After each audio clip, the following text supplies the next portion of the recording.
KDP meeting ಬಹಳಷ್ಟು ಚರ್ಚೆಗಳಿತ್ತು, ಬಹಳಷ್ಟು ಜಿಲ್ಲೆಯ ಅಭಿವೃದ್ಧಿ ಬಗ್ಗೆ ನಾವು ಅಧಿಕಾರಿಗಳನ್ನ ಕೇಳ್ತಾ ಇರುವಂಥ ಸಂದರ್ಭದಲ್ಲಿ ಸ್ವಲ್ಪ ತಡವಾಗಿ, ಸ್ವಲ್ಪ ಏನು ಆಲ್ಮೋಸ್ಟ್ 6 ಗಂಟೆಗೆ ಕಾರ್ಯಕ್ರಮಕ್ಕೆ ನಾವು ಬಂದಿದ್ದಕ್ಕೆ ತಮ್ಮೆಲ್ಲರಲ್ಲೂ ನಾನು ಮೊದಲನೇದಾಗಿ ಕ್ಷಮೆಯನ್ನು ಕೇಳ್ತೀನಿ. ಬಹುಶಃ ನನಗೆಲ್ಲರೂ ಹೇಳ್ತಾ ಇದ್ರು 2,000 ಜನ ಬಂದಿದ್ರು ಅಲ್ವಾ, ಪರವಾಗಿಲ್ಲ. ಆದರೆ ನಿಮ್ಮ ಕಾಳಜಿಗೆ ನಿಜವಾಗ್ಲೂ ಒಂದು ದೊಡ್ಡ ಸಲಾಮ್ ಅಂತ ಹೇಳಲಿಕ್ಕೆ ಬಯಸ್ತೀನಿ.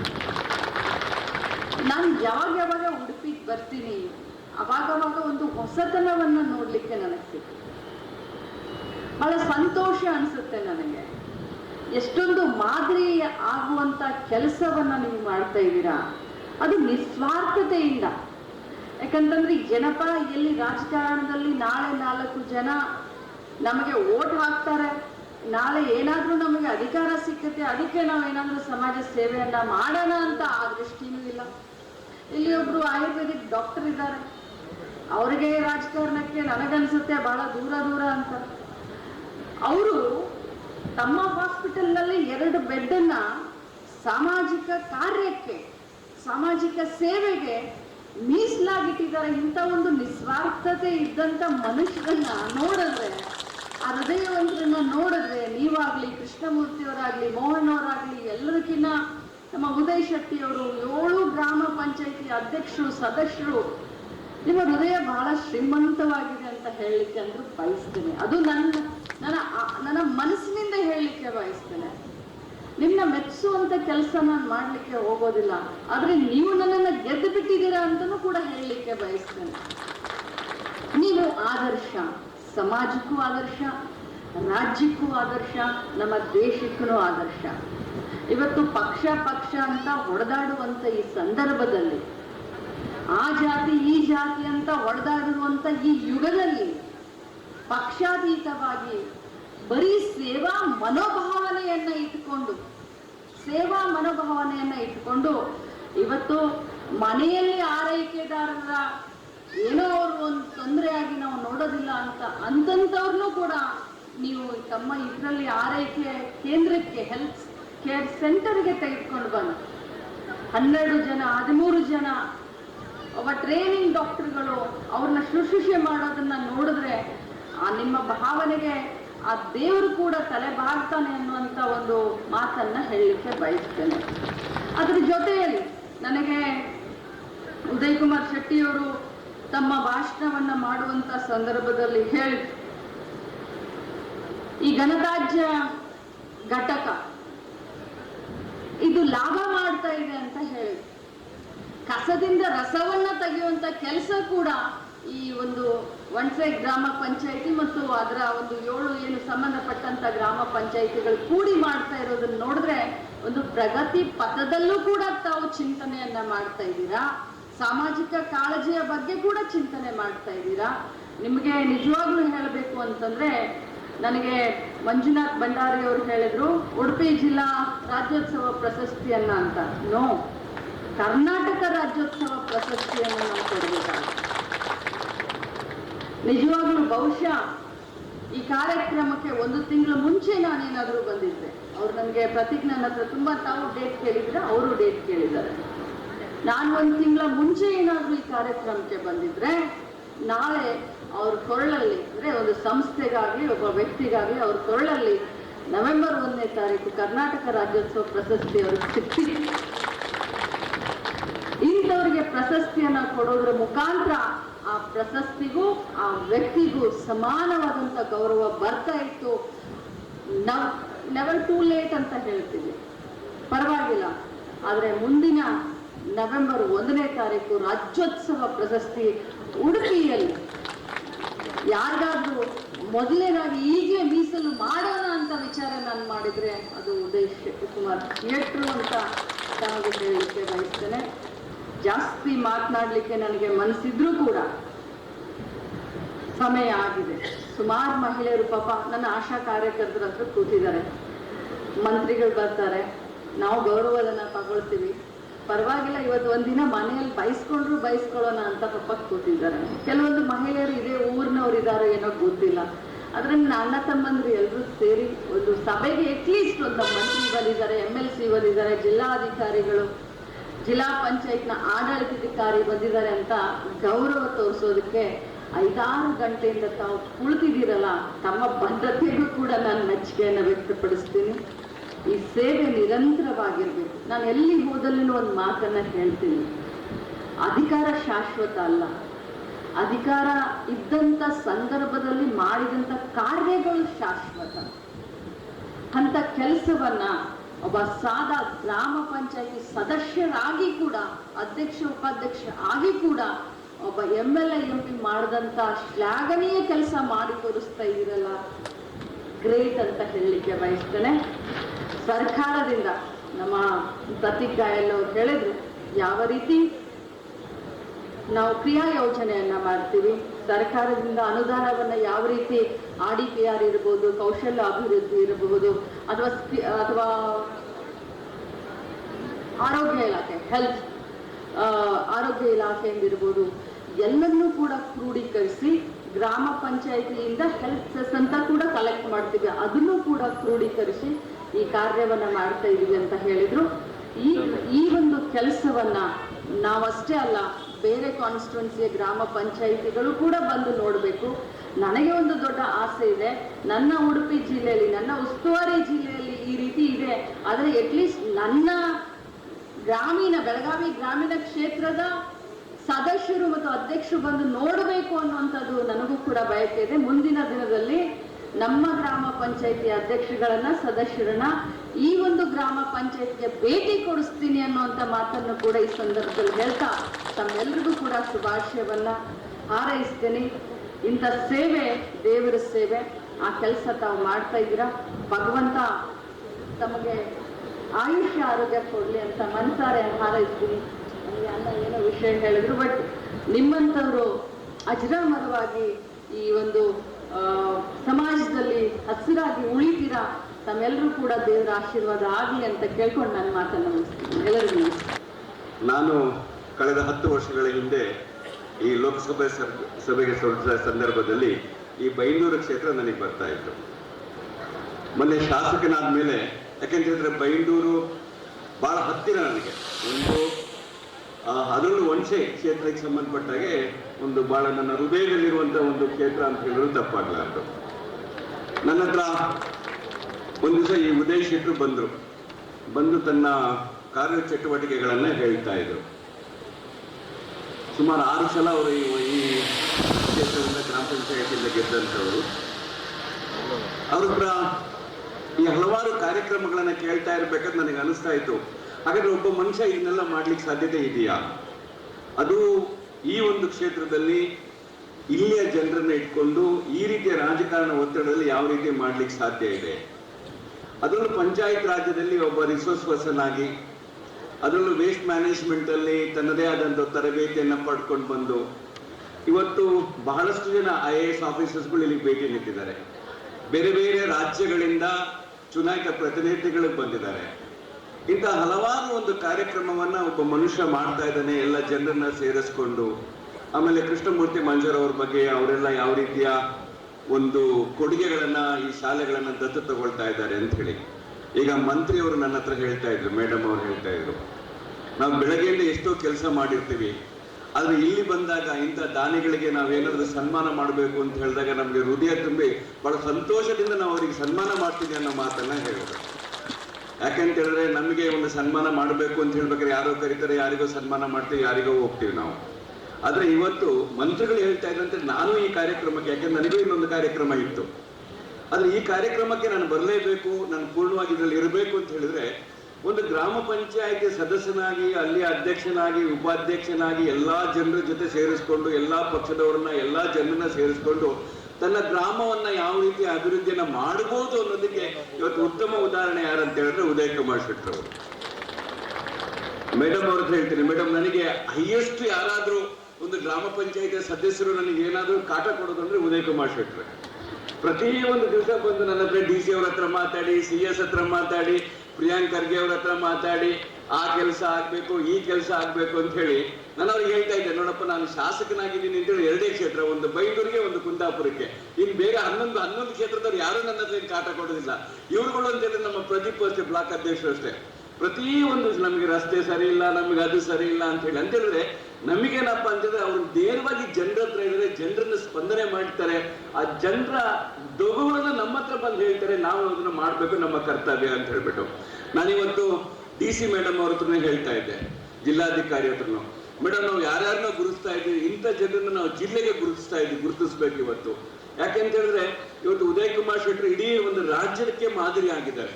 ನಾನು ಇದನ್ನ ನಮ್ಮ ಮಂತ್ರಿಗಳಾದ ಪ್ರಿಯಾಂಕ್ ಖರ್ಗೆ ಅವರಿಗೆ ಹೇಳಿದ್ದೆ, ನಾನು ಇದಕ್ಕೆ ಉದ್ಘಾಟನೆಗೆ ನೀನು ಬರಬೇಕು ಅಂತ ಹೇಳಿ. ಅದರ ಕಾರಣಾಂತರದಿಂದ ಬರ್ಲಿಕ್ಕೆ ಆಗೋದಿಲ್ಲ. ಆಮೇಲೆ ಪ್ರಿಯಾಂಕ್ ಖರ್ಗೆ ಅವರು ಮತ್ತೆ ಮೇಡಮ್ ಅವರ ಡೇಟು ನಮಗೆ ಅಷ್ಟು ಸುಲಭದಲ್ಲಿ ಹೊಂದಾಣಿಕೆ ಆಗ್ತಿರ್ಲಿಲ್ಲ. ಆದ್ರೆ ಇಲ್ಲಿ ಕ್ಷೇತ್ರವನ್ನು ಮಾಡಿದ್ದಾರೆ. ನಾನು ಆಮೇಲೆ ಪೈಲಟ್ ಕೇಂದ್ರಕ್ಕೆ ನನಗೆ ಬಂದಂತ ಸಂದರ್ಭದಲ್ಲಿ ನಾನು MRPL ಅವ್ರ ಹತ್ರ ಮಾತಾಡಿದಾಗ MRPL ಅವರು ಇದಕ್ಕೆ ಹಣವನ್ನು ಕೊಡ್ತೀನಿ ಅಂತ ಹೇಳಿದ್ರು. ಅವಾಗ ಕೂಡಲೇ ಇಲ್ಲ ಸರ್, ನಮಗೆ ನಮ್ಮ ಸೊಸೈಟಿ ಟ್ರಸ್ಟ್ ಇದೆ. ಯಾಕಂದ್ರೆ ಮೋಹನ್ ನನಗೆ ಬಹಳ ಬೇಕಾದವನು. ನಾನು PUC ಓದ್ತಾ ಇರ್ಬೇಕಾದ್ರೆ ಇವಾಗ ಮೈ ಜೂನಿಯರ್. ಅವರೆಲ್ಲ ನಾವೆಲ್ಲ ಸೇರಿ ಇದನ್ನ ಮಾಡ್ತಾ ಇದ್ದೀವಿ.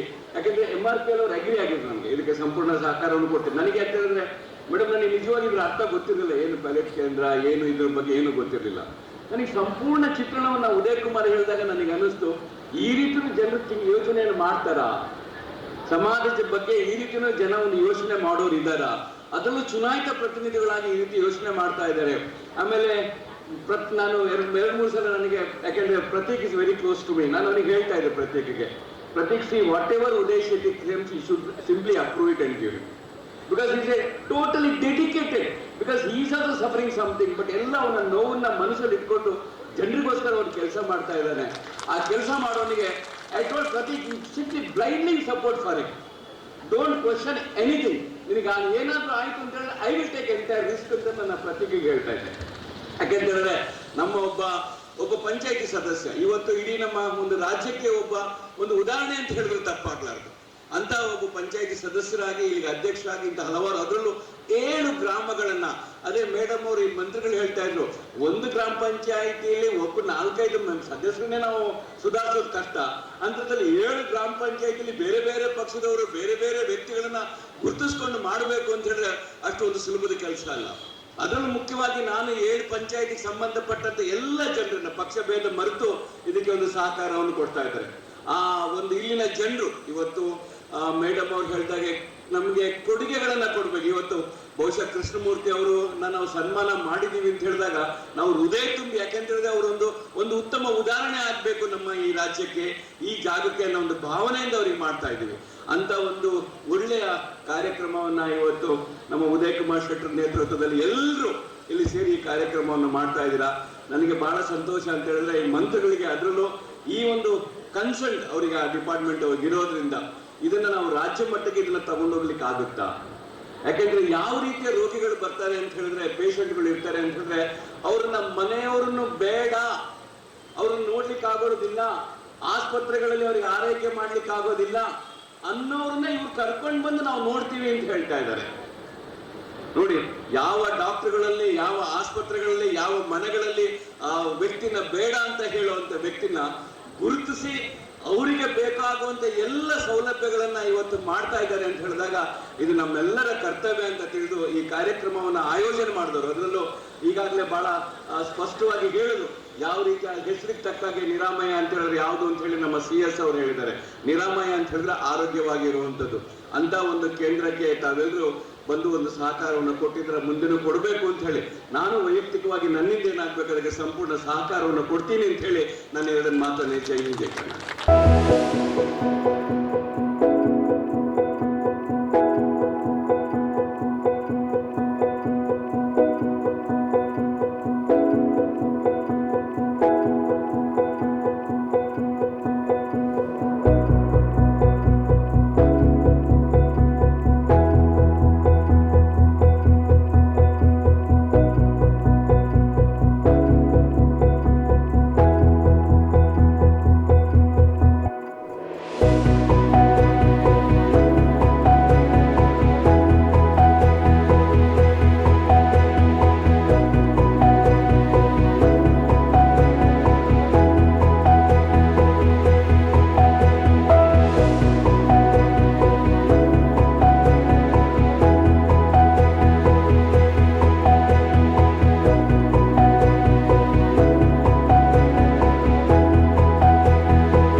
ಒಂದು ಅದು ನೋಡಿದ್ರೇ ತುಂಬ ಒಳ್ಳೆ ಕೆಲಸ ಮಾಡಬೇಕಿಲ್ಲಿ ಅನ್ನೋ ಒಂದು ಮನೋಭಾವ ಬೆಳೆಯುತ್ತೆ ನಮ್ಮಲ್ಲೂ. ನಮ್ಮ ಏನು ಅಧಿಕಾರಿಗಳಿಗೆ ಇಲ್ಲಿ ಬರ್ತೀವಿ, ಇಲ್ಲಿ ಜನರೇ ಆ ಥರ ಇದ್ದಾರೆ. ಅವರ ನೋಡಿದ್ರೆ ಬರೀ ಕಾನೂನು ಪ್ರಕಾರವಾಗಿ ನಡ್ಕೊಂಡು ಹೋಗಬೇಕು ಅನ್ನೋ ಒಂದು ಎಕ್ಸಾಂಪಲ್ ಅಷ್ಟೇ ಅಲ್ಲದೆ ಬೇರೆ ಒಂದು ಸಮಾಜದಲ್ಲಿ ಯಾವ ಥರ ನಡ್ಕೊಂಡು ಹೋಗಬೇಕು, ಒಂದು ಒಬ್ಬರನ್ನೊಬ್ಬರನ್ನ ಹೇಗೆ ಒಂದು ಸೌಹಾರ್ದತೆ ಇರಬೇಕು, ಒಂದು ಸಪೋರ್ಟ್ ಮಾಡಬೇಕು, ಒಂದು ಕೋಆಪ್ರೇಷನ್ ಕೊಡಬೇಕು ಅನ್ನೋದಕ್ಕೆ ಬೆಸ್ಟ್ ಎಕ್ಸಾಂಪಲ್ ಈ ಉಡುಪಿ ಜಿಲ್ಲೆಯಲ್ಲಿ ನಾನು ಕಂಡಿದ್ದೀನಿ. ಅದು ಈ ವಣಸೆ ಅಂತ ಗ್ರಾಮ ಪಂಚಾಯತಿನಲ್ಲಿ 7 ಪಂಚಾಯತಿಗಳನ್ನ ಒಟ್ಟುಗೂಡಿಸಿ ನಮಗೆ ಏನು ಎಕ್ಸಾಂಪಲ್ ನಿರ್ದೇಶನ ಇದೆ, ಇದು ಭಾಳನೇ ಅಮೂಲ್ಯವಾದಂಥದ್ದು. ಕೇರಳಲ್ಲೇ ಎಲ್ಲ ಕ್ಷೇತ್ರಗಳು, ಕೃಷಿ ಕ್ಷೇತ್ರ ಇರ್ಬೋದು, ಹಾರ್ಟಿಕಲ್ಚರ್ ಇರ್ಬೋದು, ಅಥವಾ ಅನಿಮಲ್ ಹಸ್ಬೆಂಡ್ರಿ ಇರ್ಬೋದು, ಅಥವಾ ಯಾವುದೇ ಆಗಲಿ ಸುಮಾರು ಎಲ್ಲ 32 ಡಿಪಾರ್ಟ್ಮೆಂಟಲ್ಲೂ ಅದರಲ್ಲಿ ಒಳಗೊಂಡಿದೆ. ಅಂಥದ್ರಲ್ಲಿ ಒಂದು ಚುನಾಯಿತ ಪ್ರತಿನಿಧಿಗಳ ಜೊತೆ ಹೇಗೆ ನಾವು ನಡ್ಕೊಂಡು ಹೋಗಬೇಕು ಅಂತ ಹೇಳಿ ಒಂದು ನಮಗೆ ಓರಿಯೆಂಟೇಷನ್ ಮಾಡ್ತಾರೆ, 2 days ಓರಿಯೆಂಟೇಷನ್. ಅದರಲ್ಲಿ ನಾನು ಫಸ್ಟ್ ನೋಡಿದ್ದು ಉದಯ್ ಶೆಟ್ಟರ್ನ ಅಲ್ಲಿ. ಅವು ನಮಗೆ SPM ಘಟಕ ಹೆಂಗೆ ಮಾಡಬೇಕು, ಯಾವ ಥರ ಯೂಸರ್ ಫೀ ಕಲೆಕ್ಷನಲ್ಲಿ ಇದನ್ನು ನಡೆಸ್ಕೊಂಡು ಸಕ್ಸಸ್ಫುಲ್ಲಾಗಿ ನಡೆಸ್ತಿದ್ದಾರೆ, ಮತ್ತು ಹೇಗೆ ಒಂದು ಹೊಂದಾಣಿಕೆ ಮಾಡ್ಕೋಬೇಕು ಬೇರೆ ಪಂಚಾಯತ್ಗಳ ಜೊತೆ, ಒಂದು ಎಲೆಕ್ಟೆಡ್ ರೆಪ್ರೆಸೆಂಟೇಟಿವ್ಸ್ ಜೊತೆ, ಅಧಿಕಾರಿಗಳ ಜೊತೆ ಅಂತ ಭಾಳ ಸೂಕ್ಷ್ಮವಾಗಿ ಒಂದು ಕೇಸ್ ಸ್ಟಡಿಯಾಗಿ ಪ್ರೆಸೆಂಟ್ ಮಾಡಿ ನಮಗೆ ಹೇಳ್ಕೊಟ್ಟಿದ್ದವರು. ಸೊ ಹಾಗಾಗಿ ಈ ಥರನೂ ಆಗತ್ತೆ ಅನ್ನೋದು ನಮಗೆ ಆವಾಗಲೇ ಹಿಂಗೂ ಆಗುತ್ತಾ ಅನ್ನೋ ಒಂದು ಫೀಲಿಂಗ್ ಆವಾಗಲೂ ಇತ್ತು. ಇವತ್ತು ಅದಕ್ಕೂ ಒಂದು ದೊಡ್ಡ ಹೆಜ್ಜೆ ಪ್ಯಾಲೆಟಿವ್ ಕೇರ್. ಬಹುಶಃ ರಾಷ್ಟ್ರದಲ್ಲೇ ಎಲ್ಲೂ ಕೇರಳದಲ್ಲಿ ಒಂದು ಪ್ರೈವೇಟ್ ಕಡೆಯಿಂದ ಆಗಿದೆ, ಬಟ್ ಗ್ರಾಮ ಪಂಚಾಯತಿ ವತಿಯಿಂದ ಇಂಥ ಒಂದು ದೊಡ್ಡ ಜವಾಬ್ದಾರಿನ ತಗೊಂಡು ನಿರ್ವಹಣೆ ಮಾಡೋದು ಅದು ತುಂಬ ಸಂತೋಷದ ವಿಷಯ ಮತ್ತು ತುಂಬ ಹೆಮ್ಮೆಯ ವಿಷಯ ಕೂಡ. ಹೀಗಾಗಿ ನಾನು I wish this whole team the very best. ತುಂಬ ಒಳ್ಳೆಯದಾಗಲಿ. ಇದು ಒಳ್ಳೆ ಎಕ್ಸಾಂಪಲ್ ನಮ್ಮ SBM ಘಟಕದ ಥರ ಅದಕ್ಕೂ ಒಂದು ಎತ್ತರದ ಒಂದು ಎಕ್ಸಾಂಪಲ್ ಆಗಲಿ. ಇಡೀ ರಾಷ್ಟ್ರದಲ್ಲದೆ ಇಂಟರ್ನ್ಯಾಷನಲ್ ಆಗು ಇದನ್ನು ಬಂದು ಸ್ಟಡಿ ಮಾಡಿಕೊಂಡು ಇದ್ರ ಥರ ನಡ್ಕೊಂಡು ಹೋಗಲಿ, ಒಳ್ಳೆ ಮಾದರಿ ಆಗಲಿ ಅಂತ ನಾನು ಬೆಸ್ಟ್ ವಿಶಸ್ ಹೇಳ್ತಾ ನನ್ನ 2 ಮಾತನ್ನ ಮುಗಿಸ್ತೀನಿ. ಫಿಸಿಯೋಥೆರಪಿಸ್ಟ್ ಇಬ್ಬರು, ನರ್ಸ್ ಇಬ್ಬರು, ಕೌನ್ಸಿಲರ್, ಅಟೆಂಡರ್, ಒಂದು ಆಂಬ್ಯುಲೆನ್ಸ್, 2 ಬಾಡಿಗೆ ವಾಹನ ಇಟ್ಕೊಂಡು 2 ತಂಡಗಳಾಗಿ 284 ಜನರ ಆರೋಗ್ಯದಲ್ಲಿ ಏರ್ಪಡಾದಂಥ 284 ಜನರನ್ನ ಇವತ್ತು ಗುರುತಿಸಿ ಅವರಿಗೆ ಸೇವೆಯಲ್ಲಿ ಇರ್ತಕ್ಕಂಥ ವ್ಯವಸ್ಥೆಯಲ್ಲಿ ನಾವು ಇವತ್ತು ಬದ್ಧರಾಗಿ ನಿಂತಿದ್ದೇವೆ. ಹಾಗೆ ಅದರಲ್ಲಿ 73 ಜನ ಬಡ್ಡಿತನಾದವರು ಅದರಲ್ಲಿ ವ್ಯಾಪ್ತಿಯಲ್ಲಿ ಇದ್ದಾರೆ. ಸೊ ಇವರೆಲ್ಲರಿಗೂ ಮುಂದಿನ ದಿನಗಳಲ್ಲಿ ಗುಣಮಟ್ಟದ ಸೇವೆಯನ್ನು ನೀಡಬೇಕು. ಈಗಾಗಲೇ ಪ್ಯಾರ್ಲಿಮೆಂಟಲ್ಲಿ ನಮ್ಮ ಸಿಬ್ಬಂದಿಗಳಿಗೆ ತರಬೇತಿ ಕೊಟ್ಟಿದ್ದೇವೆ, 4 ಜನ ವೈದ್ಯರಿಗೆ ತರಬೇತಿ ಕೊಟ್ಟಿದ್ದೇವೆ. ಹಾಗೂ ನಾವು ಜನಪ್ರತಿನಿಧಿಗಳು ಸಹ ತ್ರಿವೇಂದ್ರಂನ ಪ್ಯಾರ್ಲಿಮೆಂಟಕ್ಕೆ ಹೋಗಿ ತರಬೇತಿಯನ್ನು ಪಡೆದು ಬಂದು ನಮ್ಮ ಅದನ್ನು ಹೇಗೆ ನಡೆಸಬೇಕು ಅನ್ನುವಷ್ಟು ನಾವು ಗಟ್ಟಿಯಾಗಿ ನಿಂತಿದ್ದೇವೆ ಅಂತ ಹೇಳಲಿಕ್ಕೆ ಹೆಮ್ಮೆ ಆಗ್ತದೆ. ನಾವು 7 ಪಂಚಾಯತ್ ಪ್ರತಿನಿಧಿಗಳಲ್ಲಿ ಭೇಟಿ ನೀಡಿ ತರಬೇತಿಯನ್ನು ಪಡ್ಕೊಂಡು ಬಂದಿದ್ದೇವೆ ಅಂತೇಳಿ ಹೇಳ್ತಾ, ಬಹುಶಃ ಸಾಕಷ್ಟು ವಿಚಾರ ಮಾತಾಡಬೇಕಾಗಿತ್ತು. ಸಮಯದ ಅಭಾವದಿಂದ ಜಾಸ್ತಿ ವಿಚಾರಗಳನ್ನು ಏನನ್ನು ಹೇಳದೆ, ಬಹುಶಃ ದೇವರು ನಮಗೆ ಏನೋ ಕೆಲಸ ಮಾಡಲಿಕ್ಕೆ ಅವಕಾಶ ಕೊಟ್ಟಿದ್ದಾನೆ. ಅದರಿಂದ ನಮ್ಮಿಂದ ನಮಗೆ ಸಮಾಜದ ಋಣ ಇದೆ, ಈ ಭೂಮಿಯ ಋಣ ಇದೆ. ಇದನ್ನು ತೀರಿಸಲಿಕ್ಕೆ ಯಾವುದೇ ರೀತಿಯಲ್ಲೆಲ್ಲ ಸಾಧ್ಯವೋ ಬಹುಶಃ ಆ ರೀತಿಯಲ್ಲಿ ನಿಮ್ಮೆಲ್ಲರ ಸಹಕಾರ ಪಡೆದು ನಾವು ಕೆಲಸ ಮಾಡ್ತಿದ್ದೇವೆ. ಯಾವುದೇ ಪ್ರತಿಫಲಾಪೇಕ್ಷೆ ಇಲ್ಲದೆ ಬಹುಶಃ 100% ಭ್ರಷ್ಟಾಚಾರ ರಹಿತವಾಗಿ, ಯಾವುದೇ ಆಕಾಂಕ್ಷೆ ಇಲ್ಲದೆ ಒಂದು ತಂಡವಾಗಿ ಇದು. ಯಾಕಂದ್ರೆ ಇದು ಒಬ್ಬರ ಹತ್ರ ಯಾವುದೇ ಕಾರಣಕ್ಕೆ ಮಾಡ್ಲಿಕ್ಕೆ ಆಗುದಿಲ್ಲ. 7 ಪಂಚಾಯತ್ನ ಒಬ್ಬರ ಹತ್ರ ಮ್ಯಾನೇಜ್ ಮಾಡ್ಲಿಕ್ಕೆ ಖಂಡಿತ ಸಾಧ್ಯನೇ ಇಲ್ಲ. ಬಹುಶಃ ಆ 7 ಪಂಚಾಯತ್ನ ಸಹಕಾರದಿಂದಾಗಿ ಒಂದು ಟೀಮ್ ವರ್ಕ್ ಆಗಿ ಇವತ್ತು ಕೆಲಸ ಮಾಡ್ತಾ ಇರೋದ್ರಿಂದ ಇದರಲ್ಲಿ ನಾವು ಯಶಸ್ಸನ್ನ ಕಂಡುಕೊಂಡಿದ್ದೇವೆ. ಯಾಕಂದ್ರೆ 1 ಪಂಚಾಯತ್ನೇ ಮ್ಯಾನೇಜ್ ಮಾಡ್ಕೊಂಡು ಹೋಗೋದು ಕಷ್ಟ. 7 ಪಂಚಾಯತ್ನಲ್ಲಿ ಬಹುಶಃ ಬೇರೆ ಬೇರೆ ಪಕ್ಷಗಳಿರ್ತದೆ, ಬೇರೆ ಬೇರೆ ಆಡಳಿತ ಇರ್ತದೆ. ಆದರೆ ಎಲ್ಲದನ್ನ ಸರಿದೂಗಿಸಿಕೊಂಡು ಬಹುಶಃ ರಾಜಕೀಯವನ್ನೆಲ್ಲ ಮೀರಿ ನಾವು 7 ಗ್ರಾಮ ಪಂಚಾಯತ್ಗಳು ಒಟ್ಟಾಗಿ ಕೆಲಸ ಮಾಡ್ತಕ್ಕಂಥದ್ದು ಅತಿ ವಿಶೇಷ ಅಂತ ಹೇಳ್ಬೋದು. ಹಾಗಾಗಿ ಈ ನಮ್ಮ ತಂಡ ಏನಿದೆ ಆ ತಂಡಕ್ಕೆ ಕೃತಜ್ಞತೆಗಳನ್ನ ಸಲ್ಲಿಸ್ತಾ ಬಹುಶಃ ಅವಕಾಶ ಒದಗಿಸಿ ನನ್ನ ಮಾತನ್ನು ಮುಗಿಸಿದ್ದೇನೆ. ಜೈ ಹಿಂದ್, ಜೈ ಕರ್ನಾಟಕ. ಇಬ್ಬರು ಉಪಸ್ಥಿತಿ ಇದ್ದಾರೆ. ಸಂಜೀವಿನಿ ಸಂಘ ನನಗೊಂದು ಸ್ವಲ್ಪ ಫೇವರೇಟ್. ಮಂಜರೆ ಸಂಜೀವಿನಿ ಅದರ ಹೆಸರಿಗೆ ತಕ್ಕ ಹಾಗೆ ಸಂಜೀವಿನಿ ಅದು ಹಿಂದೆ ಸ್ತ್ರೀ ಶಕ್ತಿ ಅಂತೇಳಿ ಆಗಳಕ್ಕೆ ಎಕಾನಮಿ ಅಂದ್ರೆ ದುಡ್ಡು ಸಾಲ ಅದರ ಶಿಸ್ತು ಕಲಿಸೋದು ಸ್ತ್ರೀ ಶಕ್ತಿ ಅದರ ವ್ಯವಸ್ಥೆ ಅದು ಹಿಂದೆ ಗೌರ್ಮೆಂಟ್. ಆದರೆ ಸಂಜೀವಿನಿ ಅನ್ನೋದು ಆರ್ಥಿಕ ಡಿಸಿಪ್ಲಿನ್ ಜೊತೆಗೆ ದುಡಿಮೆಗೆ ಒಂದು ದಾರಿ ಮಾಡಿಕೊಡೋದು. ಈಗ ಸಂಜೀವಿನಿ ಸಂಘ ಮಾಡ್ಕೊಂಡು ನಮ್ಮಲ್ಲಿ ಏನಾಯಿತು, ಧರ್ಮಸ್ಥಳ ಸಂಘ, ನವೋದಯ ಸಂಘ, ಸ್ತ್ರೀ ಶಕ್ತಿ ಎಲ್ಲದರಲ್ಲೂ ಹೆಣ್ಮಕ್ಳು ಗಟ್ಟಿಯಾಗುವಂಥ ಅದು ಆರ್ಥಿಕವಾಗಿಯೂ ಲೀಡರ್ಶಿಪ್ ಆಗಿಯೂ ಈಗೆಲ್ಲ ಒಂದು ಯಜಮಾನಿಕೆ ಅಂತ ಅವರೇ ಹ್ಯಾಂಡಲ್ ಮಾಡಿಬಿಡ್ತಾರೆ ಪ್ರೋಗ್ರಾಮ್ ಎಲ್ಲ. ಇದು ಸಂಘ ಸಂಸ್ಥೆಗಳಿಂದ ಆದದ್ದು. ಅದರ ಸಂಜೀವಿನಿಯಲ್ಲಿ ಅವರೊಂದು ಸ್ವಲ್ಪ ದುಡಿಮೆಗೆ ಬಿಸ್ನೆಸ್ಸಿಗೆ ಎಳೆಯುವಂಥ ಒಂದು ಅವಕಾಶಗಳು ಬೇರೆ ಬೇರೆ ರೀತಿಯಲ್ಲಿ ತರ್ತಾ ಇದ್ದಾರೆ. ಎರಡು ರೀತಿಯಲ್ಲಿ, ಒಂದು ಸರ್ಕಾರ, ಒಂದು ಅವ್ರವ್ರ ದುಡಿಮೆ. ಸರ್ಕಾರದ ಹೆಂಗೆ ಅಂದರೆ ಅವ್ರಿಗೆ ಒಂದು ಟ್ರೈನಿಂಗ್ ಸೆಂಟರ್ ಅಲ್ಲಿ ಮಾಡೋದು. ಈಗ ಇಡೀ ಜಿಲ್ಲೆಗೆ ಒಂದು ಟ್ರೈನಿಂಗ್ ಸೆಂಟರ್. ಇಲ್ಲಿ ಅವ್ರಿಗೆ ಎಂತೆಲ್ಲ ಟ್ರೈನಿಂಗ್ ಕೊಡ್ತಾರೆ ಅಂದರೆ ನಾಳೆ ಗೌರ್ಮೆಂಟಿಂದ ಬರೋದು ಗಂಟಿಗೆ ಇಂಜೆಕ್ಷನ್ ಮೆಡಿಸಿನ್ ಅನ್ನುವಂಥದ್ದು ಏನಾದರೂ ಬಂದರೆ ಇವ್ರಿಗೆ ಟ್ರೈನಿಂಗ್ ಆಗಿರೋದಕ್ಕೆ ಆ ಕೆಲಸ ಇವ್ರು ಕೊಡ್ತಾರೆ, ಇವ್ರು ಹೋಗಿ ಆ ಕೆಲಸ ಮಾಡೋದು ಬಿಲ್ ತಕ್ಕಂದು ಅನ್ನೋ ರೀತಿ. ಇನ್ನು ಕೆಲವು ಪ್ಲಂಬಿಂಗ್ ವರ್ಕ್, ಎಲೆಕ್ಟ್ರಿಕಲ್ ವರ್ಕ್, ಇವ್ರಿಗೇನು ಉಮೇದಿದೆ, ಫಸ್ಟ್ ಪ್ರಿಫರೆನ್ಸ್ ಹೆಣ್ಮಕ್ಳಿಗೆ. ಯಾರಕ್ಕೆ ಅಂದ್ರೆ ಅವ್ರು ಸಂಜೀವಿನಿ ಅವ್ರಿಗೆ ಟ್ರೈನಿಂಗ್ ಆಗಿದೆ ಅಂಬರಿಗೆ ಕೊಟ್ಟು ಅವ್ರ ಮೂಲಕ ದುಡಿಮೆ ಮಾಡುವಂಥ ಒಂದು ಸರ್ಕಾರದ ವ್ಯವಸ್ಥೆ. ಇನ್ನೊಂದು ಸಂಘದ ಸಂಸ್ಥೆಗಳ ಮೂಲಕ ಅವರ ಏನು ಒಕ್ಕೂಟಗಳಿದೆ ಅದ್ರ ಮೂಲಕ ಬಾಳೆಯಲ್ಲಿ ನಮ್ಮ ಅಡಿಕೆ ಹಾಳೆ ತಯಾರು ಮಾಡೋದು, ಚಿಕ್ಕಿ, ಸ್ವೀಟ್ಸ್ ಮತ್ತು ಮನಿ ವರ್ತಿ ಏನೋ ವಸ್ತುಗಳೇನಿದೆ ಅದನ್ನೆಲ್ಲ ಮೊದಲು ತಯಾರು ಮಾಡ್ತಿದ್ರು. ಯಾರೋ ಗಟ್ಟಿ ಹಿಂಸೆ ಅವರು ಹೋರಾಟ ಮಾಡಿ ಮಾಡ್ತಿದ್ದೇವೆ. ಕಡಿಕನ್ನು ಎಲ್ಲಿ ಮಾರುವುದು ಏನು ಮಾಡೋದು ವ್ಯವಸ್ಥೆ ಇರಲಿಲ್ಲ. ಸಂಜೀವಿನಿ ಸಂಘದಾಗೆ ಅದನ್ನ ಈ ಗುಡಿ ಕೈಗಾರಿಕೆ ಅನ್ನೋದು ಮತ್ತು ವಾಪಸ್ ಎಬ್ಸ್ಕಂತೇಳಿ ಹೇಳಿ ಸಂಜೀವಿನಿ ಸಂಘದ ಥ್ರೂ ಮಾಡ್ತಾ ಇದ್ದಾರೆ. ಸೊ ನಾನು ತುಂಬ ಸರ್ತಿ ಅವ್ರಿಗೆ ಹೇಳೋದೇ ಕೇಳಿದ್ರೆ ಒಳ್ಳೊಳ್ಳೆ ಅಧಿಕಾರಿಗಳು ಇದ್ದರು. ಈಗ ಇವರು ಮಾತಾಡ್ತಾರೆ, ಇವರು ಮತ್ತು ಇನ್ನೊಬ್ಬರೆಲ್ಲ ಇದ್ದರು. ಮತ್ತು ಹಿಂದೆ ಒಬ್ಬರು ನಮ್ಮ ಭಾರತಿ ಮೇಡಮ್ ಅಂತೇಳಿ ಹೇಳಿ ನೆನಪಿದ್ದ ಆಚಾರ್ಯಗೆ ರವಣ್ಣಿಗೆಲ್ಲ ಇವು ಮೇಡಮ್ ಒಬ್ಬರು ಬಂದಿದ್ದಾರೆ. ಅವರು ಬಂದಾಗ ವೈದ್ಯುತ್ ಕ್ಷೇತ್ರದಲ್ಲಿ ಆ ಕೆಲಸ ಜಂಪ್ ಆಗೋದು ಒಂದು 5 ವರ್ಷದ ಹಿಂದೆ. ಸೊ ಈಗ ಅವರಿಗೆ ಏನಕ್ಕೆ ಅಂದರೆ ಟ್ರೈನಿಂಗ್ಗಳ ಕೊರತೆ ಇದೆ. ಎಲ್ಲರೂ ಚಿಕ್ಕಿಯೋ ಅಡಿಕೆ ಹಾಳೆ ರೆಡಿ ಮಾಡ್ರೆ ಅವ್ರಿಗೆ ಮಾರ್ಕೊಂಬಕ್ಕಾಗ್ತಿಲ್ಲ, ಯಾಕಂದ್ರೆ ಅವ್ರಿಗೆ ಬೇಕಾದಂಥ ವ್ಯವಸ್ಥೆ ಇಲ್ಲ. ಮಂಜರೆ ನಾನೊಂದು 5 ಎಕರೆ ಜಾಗ ಕೇಳಿದ್ದೆ ಸಂಜೀವಿನಿಗೆ. ಎಲ್ಲಕ್ಕೆ ಅಂದರೆ ಮರವಂತೆ ಬೀಚಿಗೆ. ಅಲ್ಲಿ ಏನಕ್ಕೆ ಅಂದರೆ ಸಂಜೀವಿನಿ ಸಂಘಗಳಿಂದಲೇ ತಯಾರು ಮಾಡದ ವಸ್ತುಗಳ ಪ್ರದರ್ಶನ ಮತ್ತು ಮಾರಾಟ. ಒಂದು 5 ಎಕರೆ ಜಾಗ, ಒಂದು ಕಟ್ಟಡ ಅವರಿಗೋಸ್ಕರ ಕಟ್ಟಬೇಕಂತೇಳಿ ಹಿಂದಿನ ಸತ್ಯ ಪ್ರಪೋಸಲ್ ಕೊಟ್ಟಿದೆ. ಆಮೇಲೆ ಆದ ತಕ್ಷಣ ಪ್ರಸನ್ನರಾಗಲಿಕ್ಕೆ CO ಇದ್ದೀರಾಯ್ತು. ಸೊ ಅಲ್ಲಿ ಏನಕ್ಕೆ ಅಂದರೆ ಬೊಂಬೈ ಕಾಪರ್, ಕೇರಳದಿಂದ ಮಂಗಳೂರಿಂದ ಬೊಂಬೈ ಕಾಪರ್ ಅಂಬರ ಹೈವೇ ಬಾಪತಿಗೆ ಅದು ಪಾರ್ಕಿಂಗ್ ಇರುತ್ತೆ, ಬೀಚಿಗೆ ಜಾಗ ಇರುತ್ತೆ. ಒಂದು ಸರ್ತಿ ನಿಂತು ಅಲ್ಲಿನ ವಸ್ತುಗಳು ತಕ್ಕೊಂಡು ಬೈಂದೂರಿನ ಸಂಜೀವಿನಿ ಸಂಘಗಳು ಉತ್ಪಾದನೆ ಮಾಡೋದು ಮಾತ್ರ ವಸ್ತುಗಳು ಅಲ್ಲಿ ತಕ್ಕೊಂಡು ಹೋಯ್ತವ್ರು. ಬರೋ ಸರ್ತಿ ಊರಿಂದ ಬಪ್ಪತ್ತಿಗೆ ಅಲ್ಲೊಂದು 40 ಅದು ಸಿಕ್ಕದ ತಗೊಬನ್ನಿ ಅಂತೇಳಿ ಹೇಳ್ತು ಅವರಿಗೆ. ಆ ರೀತಿ ಸೆಟ್ ಮಾಡ್ಕಂತಿಲ್ಲ ಉದಾಹರಣೆ ಬನ್ನಿ. ಸೊ ಆ ರೀತಿ ಸಂಜೀವಿನಿ ಸಂಘದ ಒಂದು ಒಳ್ಳೆ ವ್ಯವಸ್ಥೆ ಅದು ಬೆಳೀತಾ ಇತ್ತು. ಈಗ ಮಾತ್ರ ಭಾರಿ ಕಷ್ಟ ಅಂದ್ರೆ ನಿಮ್ಗೆ ಅವರಿಗೆ ಆದಾಯ ವ್ಯವಸ್ಥೆ ಇನ್ನೂ ಆಗಿಲ್ಲ. ಅವರೊಂದು ಉಮೇದಿ ಉತ್ಸಾಹದ ಮೇಲೆ ಮಾಡ್ಕೊಂಡಿದ್ರು.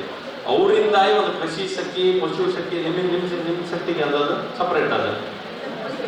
ಅದರಲ್ಲೇ ಆಯ್ಕೆ ಮಾಡಿ ಕೃಷಿ ಶಕ್ತಿ, ಪಶು ಶಕ್ತಿ. ಡಾಕ್ಟ್ರೆ ನಮ್ಮಲ್ಲಿ ಈ ವೆಟರ್ನರಿ ಡಾಕ್ಟರ್ ಕೊರತೆ ಇದೆ. ವೆಟರ್ನರಿ ಡಾಕ್ಟ್ರು ಯಾವುದೋ ಆಪರೇಷನ್ಗೆ ಮತ್ತೊಂದಕ್ಕೆ ಮಾತ್ರ ಸಾಕು. ರೆಗ್ಯುಲರ್ ಮೆಡಿಸಿನ್ ಕೊಡೋಕೆ ಕರಿಗೆ ಹುಷಾರಿಲ್ಲ, ದನಿಗೆ ಹುಷಾರಿಲ್ಲ, ಅದನ್ನು ಕೊಡೋಕೆ ಡಾಕ್ಟ್ರೇ ಬೇಕಂತಿಲ್ಲ, ಡಾಕ್ಟ್ರ್ ಇಲ್ಲ ಅಂತ ಬಡ್ಕೊಂಬ. ಸೊ ಇವರಲ್ಲಿ ಕೃಷಿ ಶಕ್ತಿ ಮತ್ತು ಪಶು ಶಕ್ತಿ ಅಂತೇಳಿ ಟ್ರೈನಿಂಗ್ ಆಗಿದೆ. ಈಗ ಅವ್ರು ಸಣ್ಣ ಪುಟ್ಟ ಮೆಡಿಸಿನ್ ಎಲ್ಲ ಅವ್ರು ಕೊಡುವಂಥ ಹಂತಕ್ಕೆ ಬಂದಿದೆ. ಸೊ ಒಳ್ಳೆ ಒಂದು ವ್ಯವಸ್ಥೆ ಸಂಜೀವಿನಿ ಅದು. ಮತ್ತು ಅವರು ಉತ್ಸಾಹ ಉಮೇದಿ ಎಂಬಂಥದ್ದು ಈ ರೀತಿ ಆಗ್ತಿದೆ. ಅದಕ್ಕೆ ಸರಿಯಾಗಿ ಉದಯ್ ಶೆಟ್ಟರ್ ಈ ಒಣಸಿ ಯಜಮಾನಿಕೆ ಅಂತಾರಲ್ಲ, ಮಸ್ತ್ ವರ್ಷ ಆಯ್ತಲ್ಲ ಯಜಮಾನಿಕೆ, ಚಂದ ಮಾಡಿ ಇಟ್ಕೊಂಡೆ. ಸೊ ಅವರು ಈ ವ್ಯವಸ್ಥೆನ ಕೇಂದ್ರೀಕೃತವಾಗಿ ಇಲ್ಲೊಂದು SLRM ಘಟಕ, ಇದೊಂದಿಗೆ ಟ್ರೈನಿಂಗ್ ಸೆಂಟರ್ ಭಾರಿ ಚಂದ ಮಾಡ್ಯಾರ. ಸೊ ಟ್ರೈನಿಂಗ್ ಸೆಂಟರ್ ಇದನ್ನು ಮಾಡ್ಯಾರ. ಇಲ್ಲಿಂದ ಅವ್ರಿಗೆ ಬೇರೆ ಬೇರೆ ಟ್ರೈನಿಂಗ್ಗಳೆಲ್ಲ ಆಗ್ತದೆ. ಸೊ ಬೇರೆ ಬೇರೆ ಕಾರ್ಯಕ್ರಮ ಆಗ್ತಿತ್ತು. ನನಗೆ ಇಲ್ಲ ನಂದು ಪೂರ ಇಲ್ಲ ಪೂರೈಸಿಬಿಡ್ತೆ ಅಂತಕ್ಕಂಥ ಗೊತ್ತಾಯ್ತಲ್ಲ. ಮತ್ತು ನೀವು ಕೇಂದ್ರ ನಾವು ಸಿಕ್ಕೋದಿಲ್ಲ. ಹಾಗಾಗಿ ನಿರ್ಮಲಕ್ಕನ ಗಲಾಟೆ ಜೋರಿದೆ. ಆ ನಮ್ಮನೆ ಬ್ಯಾನರ್ ಹಾಕಿದ್ದೆ ಎಲ್ಲಿದ್ದೀರಿ ಅನ್ಕೊಂಡು. ಸೊ KDP ಸಭೆ ಮುಗಿಸಿ ಇಲ್ಲೊಂದು ಜಸ್ಟ್ ವಿಸಿಟ್ ಕೊಟ್ಟು ಮತ್ತು 3 ಕಾರ್ಯಕ್ರಮ ಇತ್ತು. ಅವ್ರದ್ದು ಇನ್ನೂ ಲೇಟ್ ಆಯ್ತು. ಸ್ವಲ್ಪ ಪಾಸಾರ ಅಂದ್ರೆ ಅವ್ರಿಗೂ ಕಾರ್ಯಕ್ರಮ ಸುಮಾರು ಇತ್ತು. ಮಾಡಿ ನೀವು ನಿಧಾನ ಮಾಡಿ, ಚಂದ ರೀತಿ ಮಾಡಿ, ಒಳ್ಳೆ ರೀತಿ ಮಾಡಿ. ನಂದು ಹಾಜರಿ ಹಾಕಿದೆ. ನನ್ನ ನಿರ್ಮಲಕ್ಕ ನಂದು ಹಾಜರಿ ಹಾಕಿ ಬರ್ಕೊಂಡ್ರಲ್ಲ. ಹೌದು, MLA ಬಂದಿರೋ ಸುಮಾರು ಹೊತ್ತು ಮಾತಾಡಿರಂತ. ನಂಗೆ ಗುರುಗಳು ಸಿಕ್ಕರು, ಮಂಜ ಸಿಕ್ಕರು, ಡಾಕ್ಟರ್ ಸಿಕ್ಕರು, ಬೇರೆ ಬಂದಿರಲ್ಲ. ಎಸ್, ಎಲ್ರಿಗೂ ದೇವರು ಒಳ್ಳೇದು ಮಾಡಲಿ. ಸಂಜೀವಿನಿಯರು ನಿಮಗೆ ಮಾತ್ರ ಅಲ್ಲ, ಊರಿಗೂ ಸಂಜೀವಿನಿ ಆಯ್ತು. ನೀವು ಹುಡುಕೋದು ನಿಮಗೆ ಸಂಜೀವಿನಿ, ನಮಗೀಗ ನೀವು ಊರಿಗೆಲ್ಲ ಸಂಜೀವಿನಿ ಆಯ್ತು. ಆ ರೀತಿ ಚಂದ ರೀತಿ ಮಾಡಿ ಅಂತೇಳಿ ಹೇಳಿ ಎಲ್ಲರಿಗೂ ಶುಭ ಹಾರೈಸಿ ಮತ್ತೆ ತರಬೇಡ ಬೇರೆ ಅಂತ ಹೇಳ್ತಾರೆ. ಸುದರ್ಶನ ಕರೆಕ್ಟ್ ಆಯ್ತಲ್ಲ. ಸೊ ನಾನು ಮುಂದೆ ಅಷ್ಟೇ ಗುರುಗಳೇ, ಎಲ್ಲರಿಗೂ ದೇವರು ಒಳ್ಳೇದು ಮಾಡಿ. ನಮಸ್ಕಾರ.